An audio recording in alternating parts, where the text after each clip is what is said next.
دیکھو ایک بات خوب اچھی طرح سمجھ لو، اسلام 1400 سال پہلے مکمل ہو چکا ہے.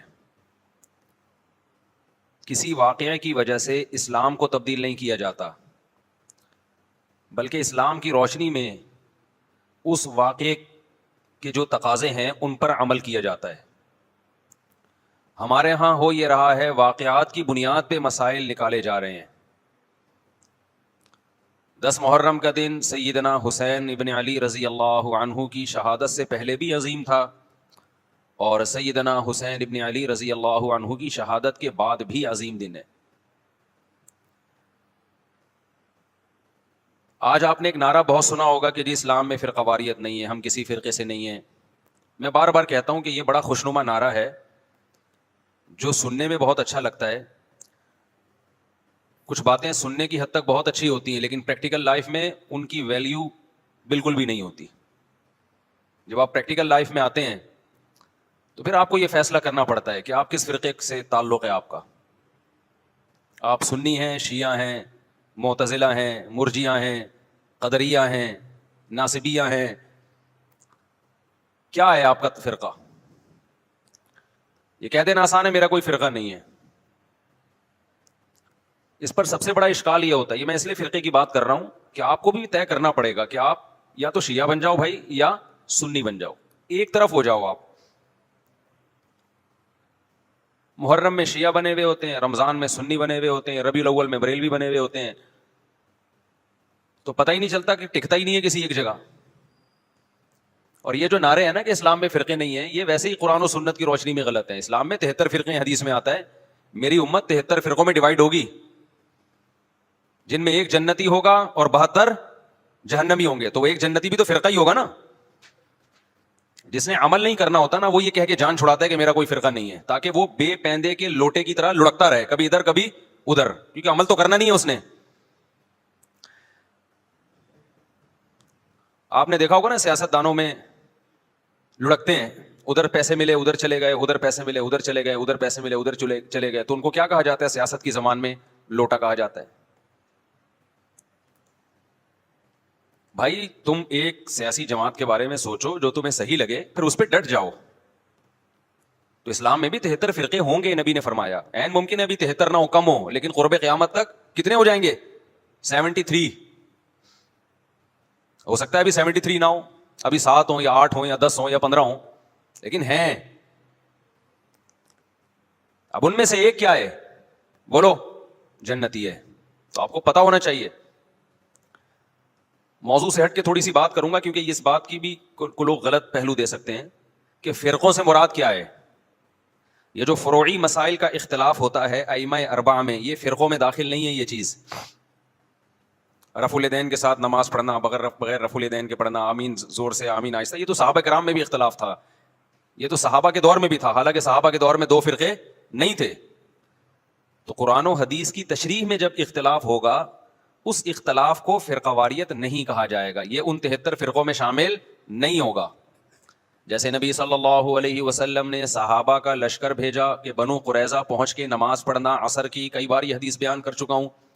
راستے میں نماز کا وقت قضا ہونے لگا، بعض صحابہ نے کہا بھائی فوراً پڑھ لینی چاہیے، نبی کا حکم تھا، مگر نماز قضا ہونے کا تو نبی کو علم نہیں تھا کہ راستے میں قضا ہو جائے گی. بعض نے کہا نہیں، نبی کا مطلب کو چھوڑو، نبی کے الفاظ دیکھو، الفاظ یہی ہیں کہ نہیں پڑھنی. تو 2 فرقوں میں بڑھ گئے نا. ایک کہہ رہا ہے اثر پڑھنی ہے، ایک کہہ رہا ہے نہیں پڑھنی، لیکن نبی نے دونوں کو ملامت نہیں کی. وجہ کیا تھی؟ کہ یہ حدیث کی تشریح میں اختلاف کی وجہ سے 2 حصوں میں بٹے تھے، وہ رائے کا اختلاف ہوا تھا. تو یہ فرقہ واریت میں داخل نہیں ہے، یہ تو علماء میں ہوتا ہے، صحابہ میں ہوا.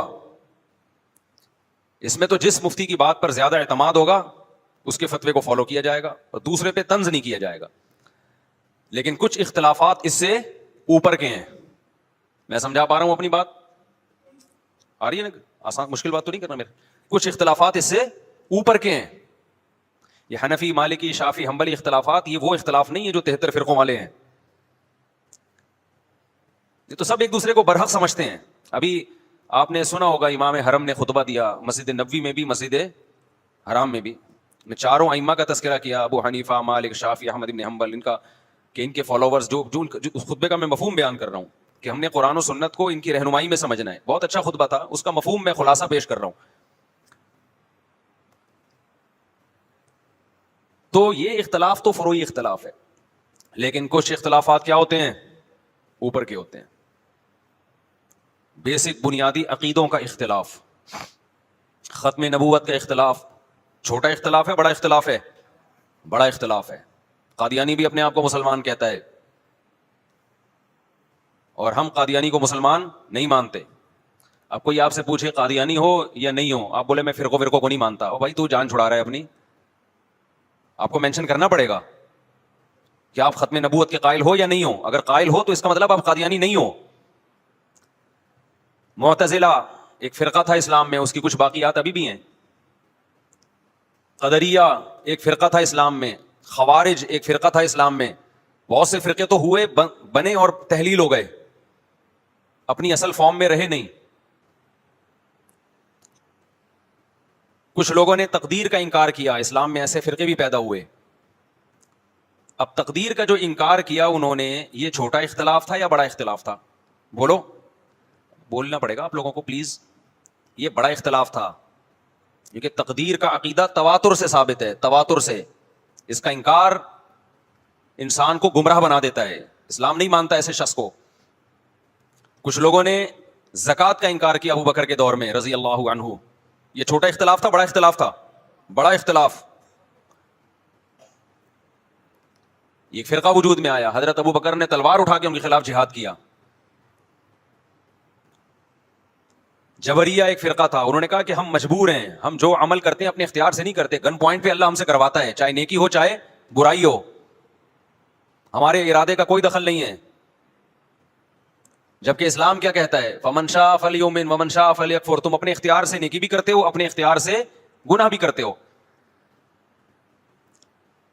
ہاں یہ پہلے سے لکھا ہوا ہے, اللہ کے علم ہے کہ کون کیا کرے گا, تو اسی کے حساب سے کرے گا وہ, لیکن کرے گا اپنے اختیار سے. تو یہ بھی ایک فرقہ وجود میں آیا. ایک فرقہ وجود میں آیا جس نے کہا کہ ہم قیامت کے دن بھی ان آنکھوں سے اللہ کا دیدار نہیں کر سکتے. اہل سنت والجماعت کا عقیدہ ہے کہ مومنین کو قیامت کے دن انہی آنکھوں سے اللہ کا دیدار ہوگا. بہت ساری احادیث ہیں اس پر.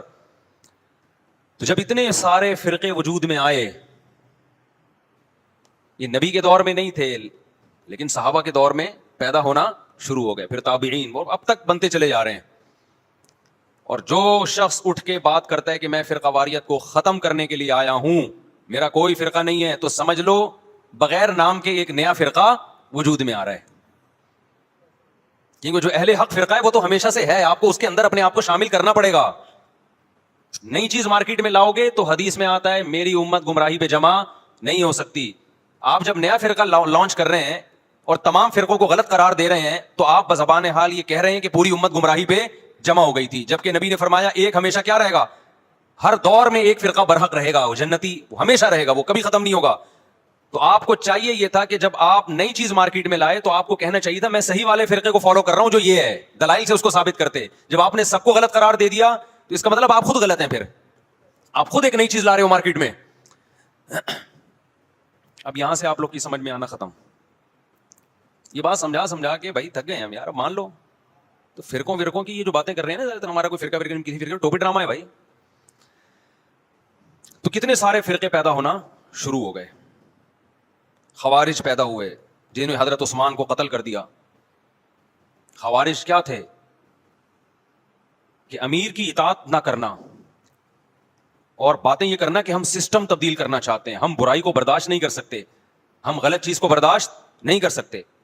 تو حضرت عثمان پہ انہوں نے اعتراضات کرنا شروع کیا, آپ کا یہ کام غلط, یہ کام غلط. جو مخلص صحابہ تھے انہوں نے اگر حضرت عثمان سے اختلاف کیا ادب کے دائرے میں, مشہور حدیث ہے حضرت زید بن حارثہ رضی اللہ عنہ سے لوگوں نے کہا کہ حضرت عثمان کی بعض پالیسیوں پہ ہمیں اعتراض ہے, آپ ان کو نصیحت کیوں نہیں کرتے؟ تو انہوں نے کہا میں تمہارے سامنے تھوڑی نصیحت کروں گا, وہ امیر ہیں, میں نے اگر ان کو سمجھانا ہوگا عزت کے ساتھ بند کمرے میں ان سے بات کروں گا, تمہیں خوش کرنے کے لیے تھوڑی کروں گا میں. تو یہ وہ لوگ تھے کہ جن کو امیر سے اگر اتفاق ہوتا, امیر سے اگر کسی بات پہ اختلاف ہوتا تو یہ شورش برپا نہیں کرتے, فتنہ نہیں پھیلاتے. اور جو فتنہ پرست ہوتے ہیں وہ لوگوں میں جا کے حکومت کے خلاف بغاوت کی ترغیبیں دے رہے ہوتے ہیں, اٹھو تلوار سے ان کو سیدھا کرو.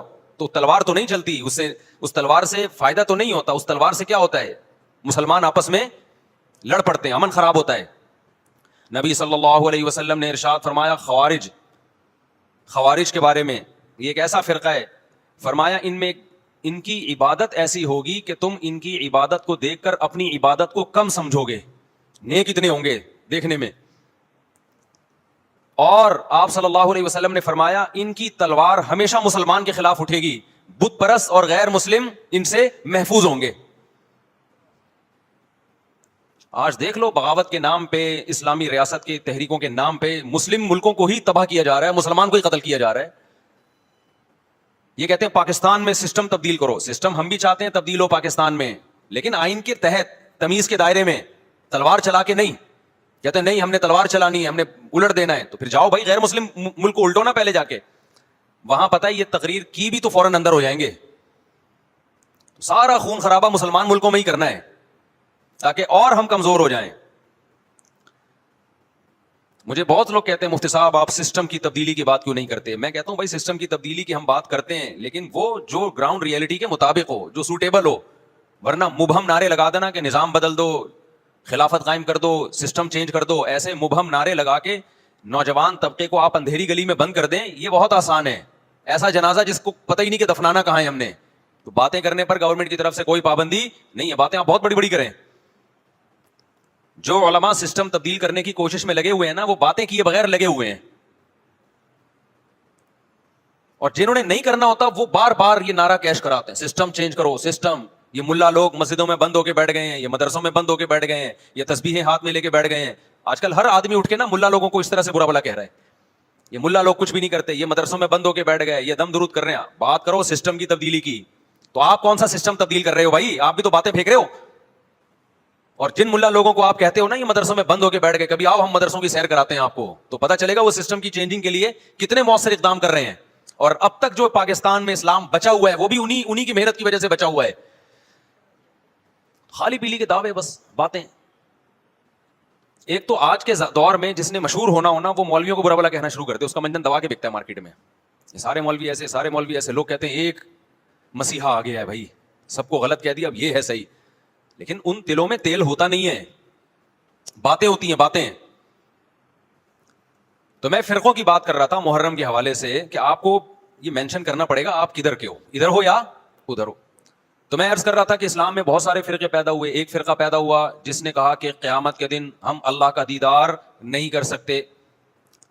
تو ان تمام فرقوں میں صحیح کون ہے غلط کون ہے, اس کے لیے جو اہل حق لوگ تھے انہوں نے ایک معیار قرار دیا کہ یہ عقیدے جن کے ہوں گے تو ہم اس کو فرقہ ناجیہ سمجھیں گے, وہ فرقہ جو نجات پانے والا ہے. اور جن کے یہ عقیدے نہیں ہیں ہم ان کے بارے میں یقینی نہیں کہہ سکتے کہ قیامت کے دن ان کی نجات ہو جائے گی. وہ اللہ کی مرضی ان کو بخشتا ہے کہ نہیں بخشتا. اب آپ کہہ سکتے ہیں بھائی یہ علماء کیسے ٹھیکیدار بن گئے کہ بتائیں کہ یہ والا فرقہ جنتی ہے باقی کیا ہے, باقیوں کی کوئی گارنٹی نہیں ہے. تو علماء ٹھیکیدار نہیں تھے, علماء چوکیدار تھے. انہوں نے چوکیداری کی کہ قرآن و سنت کی روشنی میں غلط چیز کو اسلام کی طرف منسوب نہ ہونے دو. انہوں نے دیکھا کہ نبی صلی اللہ علیہ وسلم نے اس بارے میں ہمیں کیا ہدایات دی ہیں کہ جب فرقے اتنے سارے بن جائیں گے کون صحیح ہوگا کون غلط, تو خود پیغمبر ہی سے صحابہ نے پوچھا ہوگا نا. تو ہم اس حدیث پہ دیکھتے ہیں, معیار یہ بنایا. یہاں تک بس آ گئی, یہ بہت انپورٹنٹ بیان ہے, اس کو ہلکا نہ سمجھیں آپ لوگ. پھینکتا رہتا نا میں یہاں بیٹھ کے, آپ واہ واہ کرتے رہتے, واہ واہ واہ واہ میرا کوئی فرقہ نہیں ہے, میرا کوئی فرقہ نہیں ہے, میں قرآن حدیث کی بات مانتا ہوں. تو قرآن حدیث کا لیبل تو ہر آدمی لگا رہا ہے. جس کے پاس بیٹھ جاؤ قرآنی آیات اور حدیث پڑھے گا اور اپنی مرضی کی تشریح کرنا شروع کر دے گا اس کی. جناب پروفیسر غامدی صاحب بھی قرآن حدیث کی بات کرتے ہیں, رجم کا انکار کرتے ہیں. وہ کہتے ہیں کہ کل آپ کا امتحان ہے تو آج رمضان کا روزہ چھوڑ سکتے ہیں. یہ دعویٰ وہ قرآن حدیث کی روشنی میں کرتے ہیں. آئی بات سمجھ میں؟ جب ان سے کہا جائے قرآن تو کہہ رہا ہے کہ سفر میں آپ نہ چھوڑ سکتے ہو روزہ, اور بیماری میں, پیپر نہ سفر ہے نہ بیماری ہے, تو وہ اجتہاد کرتے ہیں کہ دیکھو سفر میں روزہ چھوڑنے کی اجازت ہے چونکہ مشقت ہوتی ہے نا, ٹینشن ہوتی ہے, پریشانی ہوتی ہے. تو امتحان میں بھی پریشانی ہے, قوم کا مستقبل داؤ پہ لگ جائے گا. لگا دیا نا قرآن و حدیث کی روشنی میں. پھر ان سے جب سوال پوچھا جائے کہ اچھا جی اگر سفر میں روزہ چھوڑنا ٹینشن کی وجہ سے, ہم تو کہتے ہیں چاروں ائمہ کا اجماع ٹینشن وجہ نہیں ہے, سفر ہی وجہ ہے, چاہے ٹینشن نہ بھی ہو. لیکن اگر اس کی ریزن ٹینشن ہے تو جس سفر میں پھر ٹینشن نہ ہو آرام دہ سفر ہو اس میں روزہ چھوڑنے کی اجازت نہیں ہونی چاہیے. یہاں کے وہ ڈنڈی مار جاتے ہیں کہ نہیں جی پھر بھی روزہ آپ چھوڑ سکتے ہو سفر میں. بھائی سفر میں آپ نماز کو مختصر کرو گے, 4 کی 2 پڑھو گے, چاہے ٹینشن ہو یا نہ ہو, تو سفر پہ مدار ہے, ٹینشن پہ نہیں ہے. غامدی صاحب کہتے ہیں ٹینشن پہ مدار ہے, لہذا امتحان میں بھی ٹینشن ہے, چھوڑ دو آپ روزہ. تو بھائی اگر ٹینشن پہ مدار ہے تو سفر میں اگر آپ سہولت سے سفر کر رہے ہو تو پھر 4 کی 2 کی اجازت نہیں ہونی, پھر پوری 4 ہونی چاہیے. تو یہ اصول فقہ ہے جو جناب غامدی صاحب نے نہیں پڑھا. اصول فقہ میں یہ چیزیں پڑھائی جاتی ہیں کہ کون سی دلیل کدھر فٹ کرنے کی ہے تاکہ مغالطہ نہ ہو. یہ علماء پڑھتے ہیں, یہ آج کل جو اسکالرز آ رہے ہیں وہ نہیں پڑھتے, لہذا وہ فیصلہ بھی نہیں کر سکتے کہ قرآن کی کون سی آیت کدھر فٹ ہو سکتی ہے کدھر نہیں ہو سکتی. سمجھتے ہو کہ نہیں سمجھتے ہو؟